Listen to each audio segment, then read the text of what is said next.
मुझे बहुत कष्ट होता है आपको ये बताते हुए कि भारत में जो कॉन्वेंट स्कूल चल रहे हैं, आप जानते हैं इनके पास सबसे ज़्यादा भूमि है भारत देश की। मैंने संसद में एक प्रश्न करवाया था, आप यहाँ बैठे हैं, मेरे एक दोस्त हैं अखिलेश कुमार करके गोरखपुर से, और उसके पास के क्षेत्र से सांसद हैं। मैंने कहा जरा ये पूछ तो लो कि भारत में सरकार के बाद किसके पास सबसे ज़्यादा ज़मीन है? तो उत्तर आया कि सरकार के बाद सबसे ज़्यादा ज़मीन चर्च और उनके कॉन्वेंट स्कूलों के पास ही है। और हजारों हेक्टेयर जमीन 1-1 रुपए के लीज पर दी गई है। हजारों हेक्टेयर, 1 रुपए का लीज, 2 रुपए का लीज, माने साल में वो 1 ही रुपया देते हैं। हजारों एकड़ जमीन भारत की इस्तेमाल कर रहा है और उनकी मिल्कियत है।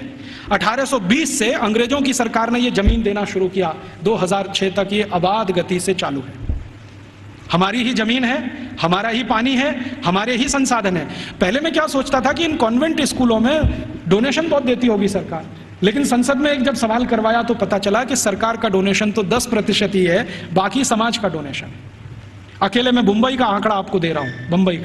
बंबई में जितने कॉन्वेंट स्कूल चलते हैं उसमें 92% हिंदू समाज के लड़के लड़कियां पढ़ते हैं, 92%।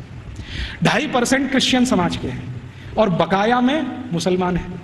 ये है स्थिति।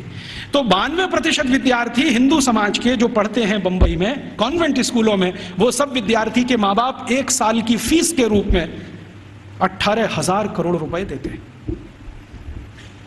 आप सोचते हैं ये रकम कितनी बड़ी है? राजस्थान सरकार के बजट का लगभग आधा बंबई, सिर्फ बंबई के कॉन्वेंट, फिर कलकत्ता के कॉन्वेंट, मद्रास के कॉन्वेंट, हैदराबाद के कॉन्वेंट, दिल्ली के, इन सबको मैंने जोड़ना शुरू किया। फिर B क्लास सिटीज के कॉन्वेंट जैसे अजमेर है, जयपुर है, ऐसे शहर, फिर C क्लास।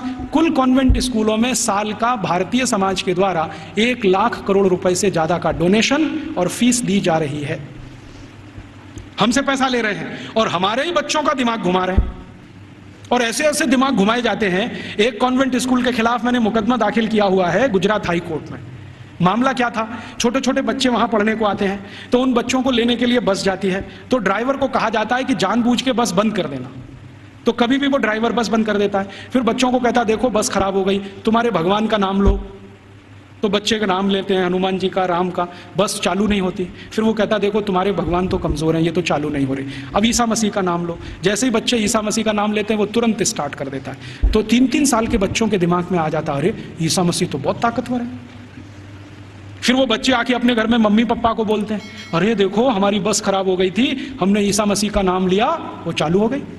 ये मैंने एक घर में एक बच्चे के मुंह से सुना। उस दिन मेरी आत्मा हिल गई। मैंने कहा ये हो क्या रहा है?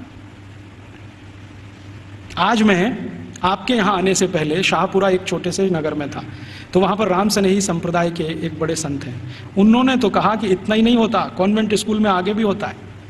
बच्चे जो छोटे छोटे होते हैं ना, जिनके मन भोले भाले हैं, उनको एक खेल खिलाया जाता है कि उनके राम और कृष्ण है ना, उनकी मूर्तियाँ बनाई जाती हैं मेटल्स की, और बच्चों को दिया जाता है। फिर वो कहते हैं कि स्विमिंग पूल में इनको तैराओ, तो बच्चे उनको डाल देते हैं, वो सब डूब जाती हैं क्योंकि मेटल्स की।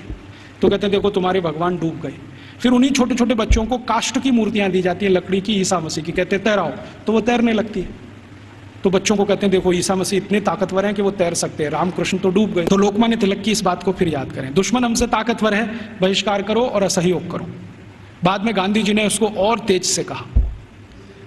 हम इन कॉन्वेंट स्कूलों को और इस एजुकेशन को हटाना चाहते हैं यूरोपियन, तो इसके लिए असहयोग करो और बहिष्कार करो।